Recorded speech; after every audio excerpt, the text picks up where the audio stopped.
లేకుండా చేసినందుకు ప్రభుత్వం అయితే కొంత ఇది చేస్తుందని చెప్పొచ్చు. ఇక అదట్లా ఉంటే రేవంత్ సవాల్ను స్వీకరిస్తున్నా అని చెప్పేసి కేటీఆర్ నిన్న ప్రెస్ మీట్ పెట్టి మాట్లాడిండు.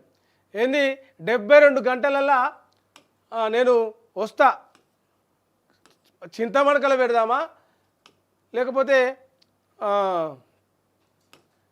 కొడంగల్లో పెడదామా, అవి 2 కాకపోతే 2 ఏడుకొస్తావో చెప్పు, ఆ 2 రాకపోతే నేనే వస్తా, ప్రెస్ క్లబ్లో 8 తారీఖు నాడు మంగళవారం నాడు ప్రెస్ క్లబ్లో మీటింగ్ పెడితే నీకోసం ఒక సపరేట్ కుర్చీ చేపిస్తా, ఆడికి రా, ఆడ మాట్లాడదాం.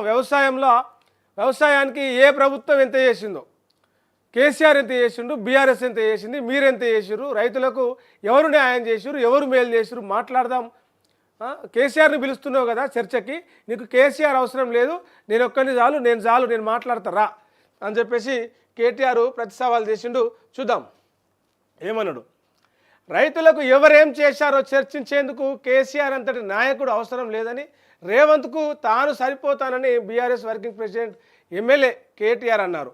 రేవంత్ ఛాలెంజ్ను తాను స్వీకరిస్తున్నానని చెప్పారు. ఈ నెల 8న ఉదయం 11 గంటలకు సోమాజిగూడ ప్రెస్ క్లబ్కు వచ్చినా సరే మీడియా ముందే చర్చిద్దామని తెలిపారు. శనివారం తెలంగాణ భవన్లో మీడియాతో కేటీఆర్ మాట్లాడారు. సీఎం సొంతూరు కొండారెడ్డిపల్లి అయినా, ఆయన నియోజకవర్గం కొడంగల్ అయినా, తమ నాయకుడు కేసీఆర్ సొంతూరు చింతమడకైనా లేదా కేసీఆర్ నియోజకవర్గం గజ్వేల్ అయినా నేను okay, place time Revanth fix చేయాలి. బీఆర్ఎస్ తెచ్చిన రైతు రాజ్యం, కాంగ్రెస్ తెచ్చిన రాబందు రాజ్యంపై చర్చించేందుకు సిద్ధం.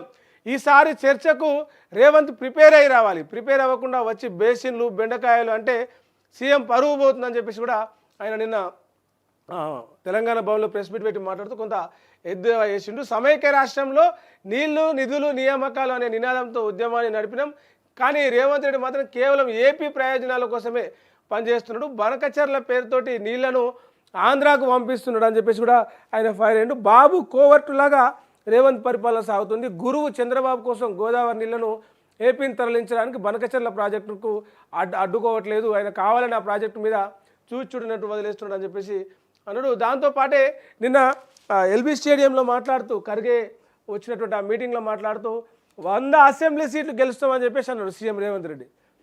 100 సీట్లు గెలుస్తామని చెప్పేసి రేవంత్ రెడ్డి పగటి కళలుగా అంటారు. వాళ్ళు అన్ని సీట్లు గెలవడానికి ప్రజలు ఓట్లేయాలి కదా ముందుగాల.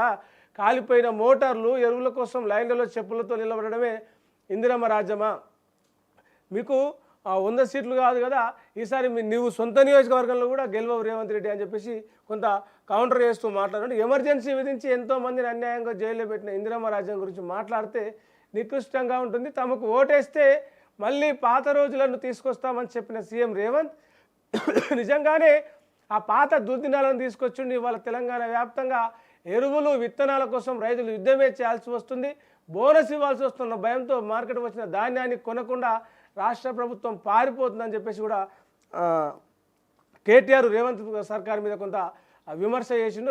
వరంగల్ రైతు డిక్లరేషన్లో ఒక్క హామీని అమలు చేసిర్రా, 50,000 కోట్ల రుణమాఫీని 12,000 కోట్లకు రేవంత్ రెడ్డి కుదించిందని చెప్పేసి కూడా ఆయన నిన్న అది చేసిండు.